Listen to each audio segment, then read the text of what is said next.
These will be used as the legs. This thing is killer looking. Oh! This is a mega well. What is going on, Cuffaros? Welcome back to another video here. If you're new here, my name is Cuffaro. Welcome to the channel. Lens is a bit dirty, but before I get to the main part, the title and thumbnail of this video of us getting a new monster, which I hinted to you guys in the last video, yes, we did indeed get a giant fish for the big pond. I've had this fish in the past, and I do have babies of that fish right now, but we got the big version, like a full-grown one. Before I get to that just yet, I want to send you on over to last night, where we got some bad news. Now, in the turtle enclosure we built a few videos back, the mini backyard turtle pond, there was, remember how the big one started to climb out? Oh, he's gonna be able to climb. I believe one of the albinos, something happened to it, and it is not in the enclosure whatsoever anymore. I still have the other albino and the regular one, and we did bring back the giant painted as well. We're gonna get all these out in just a second to show you. You just got a peek on what we did last night because of that exact reason. Nick and I headed to Plan B, building a closed-in enclosure so that no birds and these turtles have zero way out now. So I'm gonna hop right into that, show you guys how we built that right there where they can't get out anymore. And I don't want to stay on that topic too long because the last like 4 videos have been about turtles, and you know, I like to switch it up here a bit. So the next few minutes are going to be us building this enclosure right here. That is going to be their permanent enclosure now because they ain't getting out of that. Here's the 4-footers. We're getting 3-footers cut right now, and then we're gonna build this thing. No more turtles are getting away. $9 for all the wood. Back home, this is the issue, is I believe they're climbing out. That's my theory. Start out by overlapping your 3-foot pieces of wood, going over the 4-foot ones, and then pretty much just doing that. Now I gotta drill them, and now I got 6 legs. I only really need 4, but 6 legs at about 18 inches a piece, so you need 4 18-inch pieces as well. These will be used as the legs to go up to the next layer, which is already done over there. I actually did it just to show you guys what we're about to do to this one. All you gotta do is get your drill, and I just did 1 screw through every corner. Take construction class, watch and learn. Do you really take construction? Who's your teacher? My coach.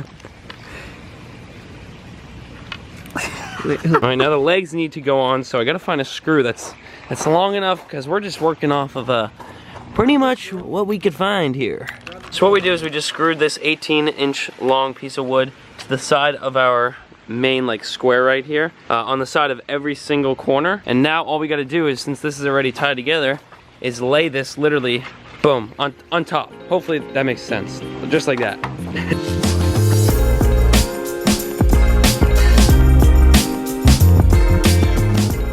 Boom. Got our square. Literally exactly how I predicted it would look. Now all we gotta do is see this black fencing, and put it up along and around this whole entire enclosure.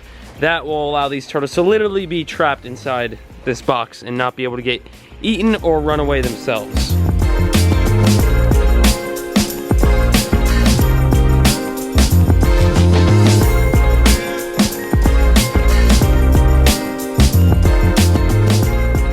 This thing is killer looking. All right, so we got that side screened up. Now this side screened up. We are putting so many zip ties. Me and Nick, we're not having it. Nope. Not having it this time. Nothing is getting out. We actually zip tied every little bit of this. So everything's gonna be real tight. We're gonna do these 2 sides. We'll be able to do the sides. Perfect. Screening is still in process, so we're gonna keep at it. 2 hours later. Check this thing out. So we got everything all done. Ooh, ledges are looking solid. Harp is now into the pond, and we're gonna start filling it up right away. We got a ledge right here, really deep part right there, and then it comes up and even a really shallow ledge right here. Now that you're caught up to where we are right now, I just found her walking around in the waterfall. There you go, bud. In order for these turtles really not to get out, I actually filled dirt and rock along the whole backside. Dirt, then bamboo, then dirt, then rock, then dirt. I know, it's a lot, but I did film a little bit of that as well. Handful of rocks. Throw the rocks. Dirt on top of that. And that's how all the way around here has been filled in. Now you've seen to how we got to this point right here. And eventually, since all these things are colorful, I'm just gonna spray paint it or paint it one or the other, and eventually this will all be like black. But it looks really good and it's holding up. We just had some rain and everything is looking really good. So check it out. The pond is, it's actually a pond. It's got pond liner in it. Everything we had before is still in it. You can see one of the basking rocks over there. Even a little beach right there, and then another basking rock over here. Now the turtles I have in this are actually water turtles, meaning they stay in the water 99% of the time. They only come out every once in a while either to get some sun or to just walk around and cruise around and explore, or try to find their way out, which is not happening this time. Nick and I put a lot more water into this enclosure than we had in the other one. It was mostly land in the other one, and then this bin was in there as well. But we used pond liner this time, so the inside of that, it's legit a pond. Just like this one, all these are made out of liner as well, obviously. All right, you guys are all propped up. I'm actually gonna get the turtles on out of this enclosure just to show you guys. Oh, got two right here. There's our beautiful painted turtle right there. Such cool colors on that guy. He's in there. And then of course we got Chubbs, the real chubby one. I got one more to find, and that's the albino. There he is, the albino. So now all three turtles are in this enclosure, and they are locked in like they should have been in the first place, but here we go. Bloop, bloop. Always the last one to go in is the albino. He just likes to chill. But as you can see, this is a sick environment, real moist. Boom, cover up the top, good to go. One last look at this enclosure. It is the same exact size as the old one. I think personally, I like it even better because now I know, I'm very confident that these turtles will knock it out. Alrighty, now to what y'all have been waiting for. What in the living heck is that thing right there? Look at it. Look at it right there. You see the jumper cat behind it. Big old whiskers on that sucker. Anyway, we got a massive, massive clown knifefish, and we caught it right out of Lake Ida. And that lake is loaded with peacock bass, which we did catch as well. Let me see it. Not a bad fish, dude. Let me see it. Holy fat.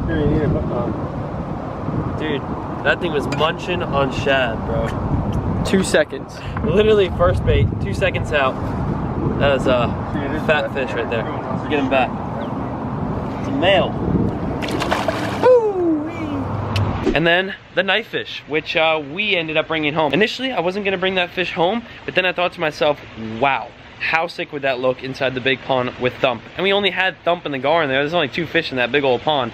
So I went on and I did it. I'm gonna roll into the fishing footage of me catching that monster of a fish right there. Roll it. He's so hard, bro. Yes! Oh! It smashed the bait, dude. So we got wait. I was like, oh!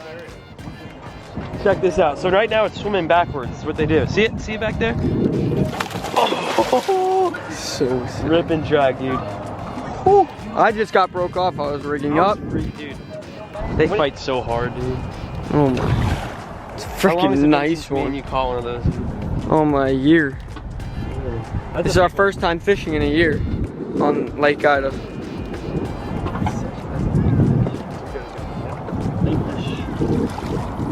Woo! Get in the sun over here. Oh wait, no, you're good. You're good. Perfect. Dude, is that a beast? That is a monster. That's probably my biggest. Oh yeah. That's definitely my biggest knife fish right there. Holy moly. Let me see him one more time. Look at the face on that thing. So this is a mega well.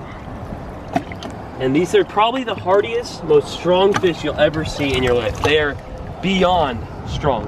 It's almost impossible to kill. And look how much room he has. Yeah, beyond. That dude, that's a massive live well. Holy moly. First fish ever in that well. This boat's brand new. First time fishing on it. So windy. All right, I just missed it. I wanted to get it on GoPro, but we're good. How sick is that, dude? The thing is so dope. Oh my God, Thump. Oh, it rolled. Dude, wait, give it a good look, dude. Give that thing a good look from a far distance. That is a massive clown knife fish right there. Absolutely huge. It'll get used to its surroundings and the colors will actually darken. You won't see it as well as you see it right now, but that is gonna be so, when we get this thing to eat, woo, it's gonna be unreal, dude. Nick, we did it. with 1 bar left on the battery. In just a second, we're actually about to go right there and feed my massive largemouth bass. It's about 9 pounds, but I do want to do today's positive comment shout out. That going to Gabriella. You're the coolest YouTuber and I love your videos. Appreciate that, Gabriella. And thanks to everyone for the support down in the comments down below. If you do want to further support the channel, check out the PC merch. I don't actually mention that too much in my videos. I probably should. And I'm proud to say that Lulu socks right here, that big right there, is right here in art on socks. And these will be on the site within the next 2 weeks. So be ready, stay updated. I cannot wait to have this drop right here. And there's also some other stuff that's gonna drop right alongside this. So, woo! Also, if you want to win a positive comment shout out, all you gotta do is drop a positive comment down in the description below, and you could have one of your comments in one of these upcoming videos. Now on to feeding the massive largemouth bass. Frozen tilapia versus 10-pound bass. She already knows this is Thump. Here we go, guys. Woo-wee! Dang! So now that you've seen that, we've got Thump in there, which just ate our giant clown knife, which we just caught recently, like, I believe that was like 4 days ago, but sometimes I just make videos later. Our jumper catfish, which you saw with the long whiskers, and then of course, our alligator gar, which is right here. You can see its head popping out. She loves sitting under these plants right here. 4 fish in total in the big pond.